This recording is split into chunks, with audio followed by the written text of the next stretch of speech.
దశాబ్ద కాలం తర్వాత కాంగ్రెస్ పార్టీ సారథ్యంలోని యునైటెడ్ డెమోక్రటిక్ ఫ్రంట్ యూడీఎఫ్ కేరళంలో అధికార పీఠాన్ని దక్కించుకుంది.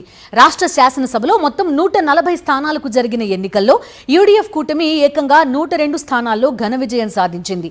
యూడీఎఫ్ తరపున సీఎంగా ఎవరిని నిలబెట్టబోతున్నారనేది ప్రస్తుతం చర్చనీయాంశంగా మారింది. సీఎం రేస్లో 3 నేతల పేర్లు బలంగా వినిపిస్తున్నాయి. ఏ విధంగా చూసినా కేరళ ముఖ్యమంత్రి పదవి వీడి సతీశన్కే దక్కుతుందని రాజకీయ విశ్లేషకులు భావిస్తున్నారు. ప్రస్తుత పరిస్థితుల్లో ఆయనకే మెరుగైన అవకాశాలు ఉన్నాయని అంటున్నారు. గత 5 ఏళ్లుగా విపక్ష నేతగా, అధికార ఎల్డీఎఫ్ ను బలంగా ఎదుర్కొన్న నేతగా వీడి సతీశన్ మంచి పేరు సంపాదించుకున్నారు.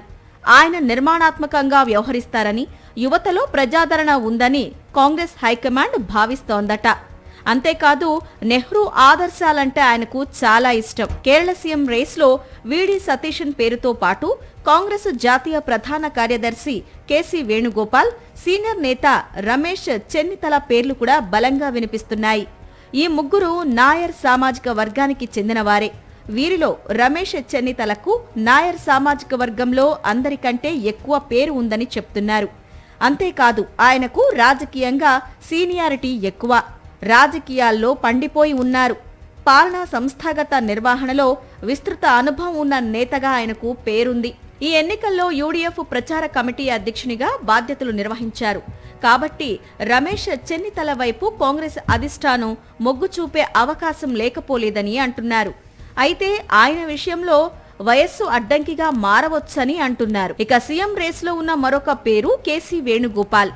ఈయన రాహుల్ గాంధీకి అత్యంత విశ్వాస పాత్రుడు. దాంతో ఆయనకు సీఎం పదవి దక్కే అవకాశాలు మెండుగా ఉన్నాయని చెబుతున్నారు. ఎన్నికల సమయంలో అసంతృప్త నాయకులను బుజ్జగించి పార్టీని ఐకమత్యంగా ఉంచడంలో కేసీ వేణుగోపాల్ది కీలక పాత్ర. విద్యార్థి రాజకీయాల్లో కెరీర్ ప్రారంభించి అంచెలంచెలుగా ఎదిగారు. రాష్ట్ర మంత్రిగాను, కేంద్ర మంత్రిగాను పనిచేసిన అనుభవం ఉంది. ప్రస్తుతం ఆయన ఎంపీగా పనిచేస్తున్నారు. ఈ నేపథ్యంలో ఎవరిని సీఎం పదవి వరిస్తుందనేది తేలాలంటే మరి కొన్ని రోజులు ఆగాలి. కాంగ్రెస్ సంప్రదాయం ప్రకారం హైకమాండ్ నియమించిన పరిశీలకులు శాసనసభ్యులందరితో సమావేశమై చర్చించి నివేదిక సమర్పిస్తారు. ఆ తర్వాతే కేంద్ర నాయకత్వం తుది నిర్ణయం తీసుకుంటుంది.